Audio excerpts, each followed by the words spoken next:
role that the school can play, actually the school counselor can play a very pivotal role in bringing insights, in teaching the students coping skills with regards to the overusage of the social media, and also bringing insights with regards to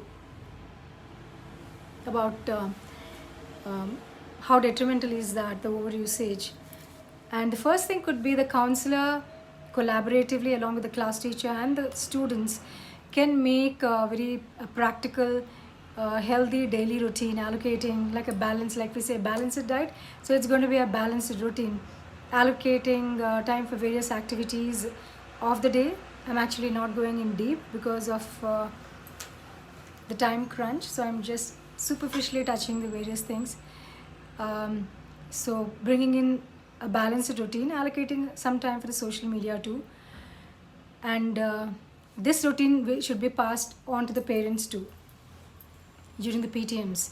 And the next strategy should be the counselor should repeatedly and regularly take class talks on the negative impact of the social media, and also showing documentaries to the children of the real life situations wherein people who have overused social media, what happened to them, what was the consequence. And so this strategy also will be very good for adolescents, and it's kind of going to alert them in a practical way.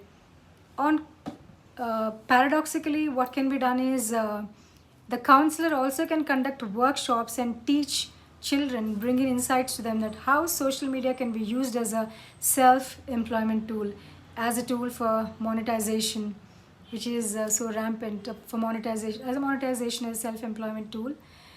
And the next strategy is the counselor is going to teach, the counselor should be teaching the students an approach or a conditional practice called as covert sensitization.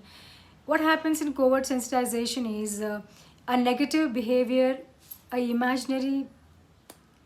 negative behavior gets attached to the negative consequence. That is, the counselor teaches the students whenever there is a temptation of overusing or too much of dependence of that, immediately they will have to imagine a negative consequence. See, imagining, what is covert sensitization? It is about imagining a negative consequence for a negative behavior. The students are taught to, as soon as they start that craving for overusing of social media, immediately they will imagine, okay, this is going to make me deaf, this is going to make me lose my vision, and I'm going to have sleepless nights, and that's going to lead to many mental health concerns. So the child can attach unpleasant behavior, unrequired behavior with an unpleasant consequence. That is covert sensitization. It's a practice, and so it takes time, slowly and steadily. And there is also one funny practice that I really advocate, and that is talking to the gadget. So whenever there is a temptation, the adolescent is taught or trained, actually all of us can do it, talking to the gadget, just telling, please wait, I've got work to do, like I've got homework to finish, I've got a project to finish, now after that is my gym time, after that my friends are going to come, we're going to play, like that. There is going to be a friendly conversation with the gadget.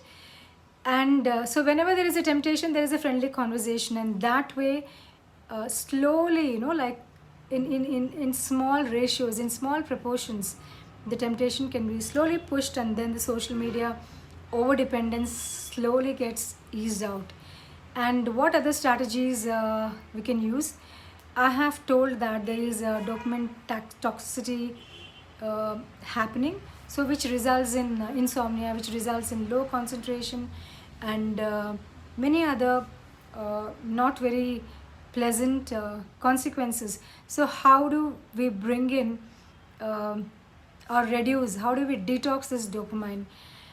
These are very simple and very natural practices, like Om chanting. Om is said to be the sound of the universe, the voice of the universe. So chanting Om for a few minutes in a day is really going to be very useful. And walking barefoot on the ground meditation for a few minutes and sitting in silence just by oneself. I sitting with me by myself, the adolescents sitting uh, with themselves, and then just observing the various sensations in the body, being awareness of each and every body part, and etc. like that. This is very, very good. Sitting with oneself, it raises the self-awareness, and that's very important in grounding and also in managing the dopamine toxification. And these practices may seem simple, but then they are going to have profound and magical impact on our biochemical and neurobiological landscapes of our body, and they're going to be very useful. And there's something called as behavioral activation. Both the counselor and the parents can sit together and make a list of all the activities that the child used to do and likes the most, and introduce the same slowly and steadily in the daily routine. And one more thing is um, appreciating the child for every tiny improvement, for every small improvement, positive step the child is taking towards balancing. There should be a very genuine appreciative words, and positive strokes, and rewards, tokens, reinforcers. This is going to encourage the child. And the counselor can actually create peer support groups too in the school, and also bring in those students who have overcome the social media addiction, and like kind of role models, and they can share their story of how they have overcome the social media addictions. It's going to be helpful. So these are a platter of few strategies that I've put before you all, and whatever suits the child can choose from these strategies and put into practice. And magic doesn't happen in a day, it takes time, so patience is required. And it's important that we don't give up on our adolescents. And I'm so thankful for this opportunity that I'm getting to share this such a useful topic. Thank you.